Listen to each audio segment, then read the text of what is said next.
మీ అందరికీ మన ప్రభువైన యేసుక్రీస్తు నామములో శుభము తెలియజేస్తున్నాను.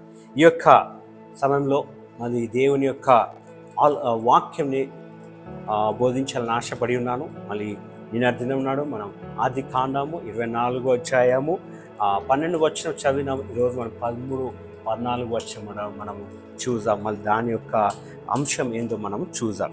సో ఈ సమయంలో నేను చదువుతున్నాను. ఆది కాండము 24వ అధ్యాయం 13, 14 వచనం. చిత్తగించుము, నేను ఈ నీళ్ళు ఊట యొద్ద నిలచుచున్నాను. ఈ ఊరివారి పిల్లలు నీళ్లు చేదుకున్నట్టుకు వచ్చుచున్నారు.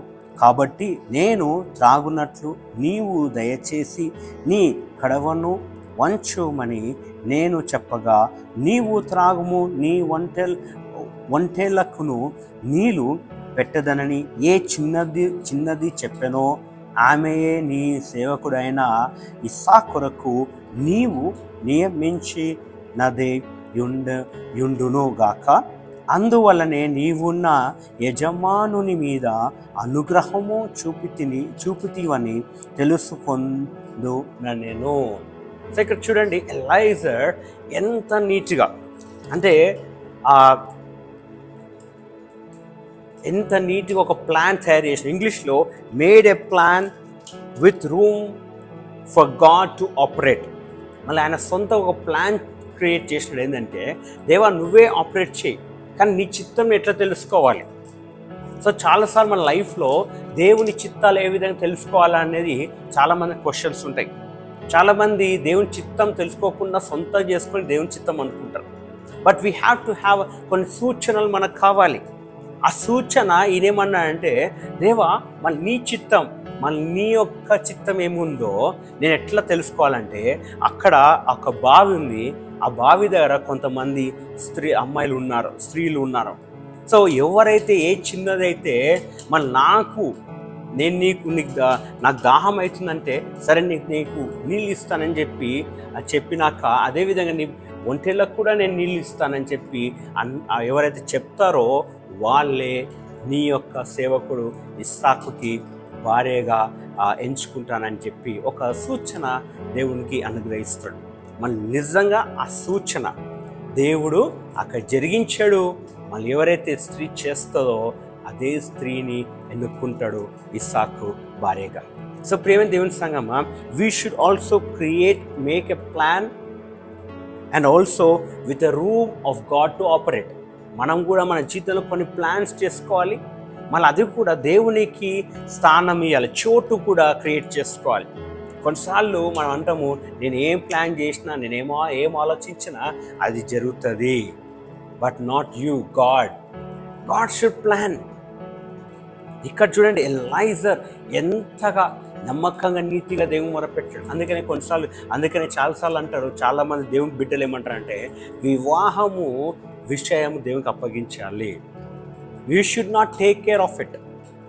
ఇక్కడ చూడండి, కొంతమంది మ్యారేజ్ బ్యూరోస్ని దీనికి కోట్ చేస్తారు. No, marriage bureaus are created by man, not by God. So దేవుడు నిజంగా నీకు మంచి భార్య కావాలి, లేక మంచి భర్త రావాలి అంటే you have to pray to God. ఏ విధంగా అయితే అబ్రహాం దేవుని మొరపెట్టి ఒక బాధ్యతను ఎలైజర్కి అప్పగించాడో దేవుని ఇన్స్ట్రక్షన్స్తో, ఈయన దేవుని ఇన్స్ట్రక్షన్స్ లేకుండా ఎలైజర్కి అప్పగించలే. He took instructions from God and assign the work to Eliezer. So ఇక్కడ కూడా you should follow the instructions of God. So నీకు లైఫ్లో జీవిత భాగస్వామ్యం కావాలంటే you pray to God, because it is from the Lord, not from anyone else. So in your life, నీ జీవితంలో ఏ ప్లాన్స్ చేసుకోవాలనుకున్నారో, give a space to God so that God may bless that plan, help you to success that plan, fulfill the plan with blessings. మళ్ళీ ఆ పనిని దేవుని మహిమకరంగా దీవెనకరంగా కూడా చేస్తాడు. మళ్ళీ ఎప్పుడైతే నువ్వు ఒక ప్లాన్ కలిగి ఉంటావో, అక్కడ దేవునికి ఒక చిన్న ప్లేస్ ఇవ్వండి దేవుని ఆపరేట్ చేయడానికి. ఆ ప్లాన్ని దేవుడు ముందర తీసుకెళ్ళడానికి, దీవెనకరంగా మార్చడానికి, ఆశీర్వాదకరంగా చేయడానికి, ఆయనకు మహిమకరంగా తీర్చిదానికి, ఆయన ఘనత తెచ్చేటట్టు, అదేవిధంగా నువ్వు చిరకాలం దేవుని సన్నిధిలో ఉండేటట్టు. సో ప్రియమైన దేవుని సంగమా, plan and and give a place for God to operate. So Eliezer plan చేసినాడు, దేవునికి ఒక చోటు ఇచ్చి ఆపరేట్ చేయడానికి సక్సెస్ పొందుకున్నాడు, దీవెనలు పొందుకున్నాడు, ఆశీర్వాదం పొందుకున్నాడు. ఆయనే కాకుండా ఆయన యజమానికి, ఆయన యజమాడు కుమారునికి, వాళ్ళ కుటుంబంకి, మళ్ళీ తరాలకు ఆ బ్లెస్సింగ్స్ అట్లనే ఉన్నాయి. సో దేవుడు ఈ వాక్యంని మిమ్మల్ని, మీ కుటుంబాలను, మీ ఉద్దేశాలు, మీ ప్లాన్స్ అన్నీ కూడా దీవించి ఆశీర్వదించి ఈ రోజు నుంచి నీ ప్లాన్స్ దేవునికి చేతికి అప్పగిస్తే దేవుడు ఆ ప్లాన్స్ని ఆపరేట్ చేసి విజయం మీకు ఇస్తాడు. సో మీరు చేస్తున్న ప్రతి పనులలో, ప్రయాణంలో, అన్నిట్లో, వర్క్లో, బిజినెస్లో దేవుడు తోడే ఉండి దీవెన ఆశీర్వాదాలతో మిమ్మల్ని దీవించబోతున్నాడు. Jesus bless you. Have a blessed day. Amen.